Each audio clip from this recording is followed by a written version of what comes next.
Hi there, it's Lisa Balachi St. Romain on our 27th Sunday of Ordinary Time.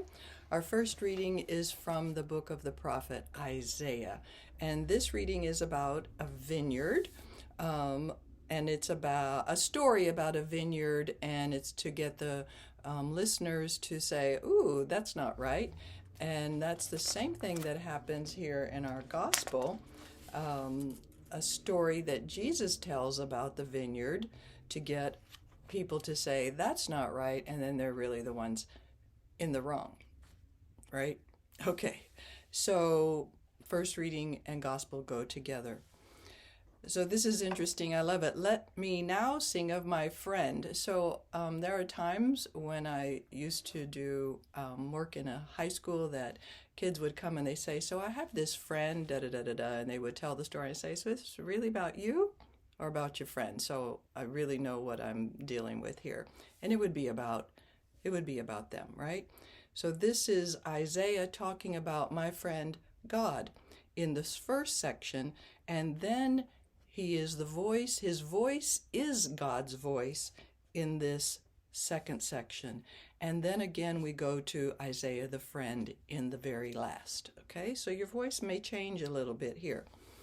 So I think that this whole first section is about love. It's about the love of the friend for his vineyard. And so we're going to have a voice that has energy and excitement and all this that I'm doing to take care of my vineyard, right? This is usually how we feel in May when we start our garden. And then come July and it's burning up. It's not so exciting anymore. All right, let me now sing of my friend's song concerning his vineyard. So my voice went up, his vineyard. So there's excitement here. My friend had a vineyard on a fertile hillside, so it was a good place to have a vineyard.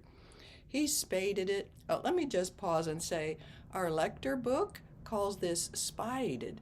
I don't know if any of your listeners are going to understand what you mean if you say spaded. So that's why I said I'm ignoring that one and saying he spaded it, cleared it of stones, and planted the choicest vine. So this is like love that's getting taken, that's being used, right? Within it, he built a watchtower and hewed out a wine press. So it's a positive, excited voice that we have here. And then he looked for the crop of grapes. Pause, long pause. And then even my voice and my face will change, but what it yielded was wild grapes. Wow, what a disappointment. So your face and your voice are going to change right there. Now we go to the different one. Now it's God speaking. Now, inhabitants of Jerusalem and people of Judah, judge between me and my vineyard. Okay, so here's God's voice. What more was there to do for my vineyard that I had not done? Pause at the end of that question and let people think about the answer. Nothing. You did everything, right? Why? When I looked for the crop of grapes, did it bring forth wild grapes?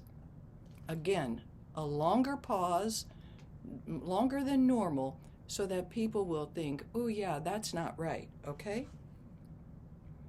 Now, I will let you know. Ooh, now we've got some anger with some justice here.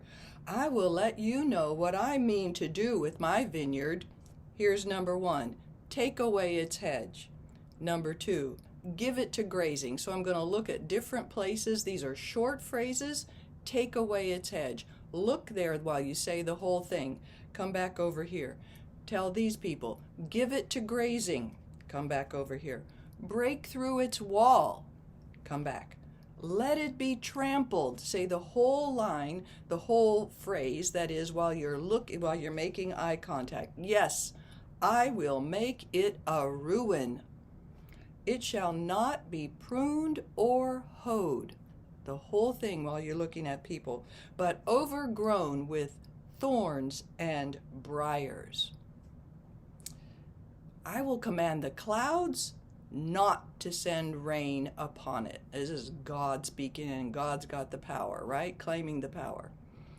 Now we're going to change voices again. the vineyard of the Lord of hosts is the house of Israel. And so in case the people didn't get it, now we're telling it, and the voice is a little bit softer, is the house of Israel. It's you, folks. And the people of Judah are his cherished plant. Cherished. I want you to say that word with love and affection here in your heart. He looked for judgment. You're Isaiah again.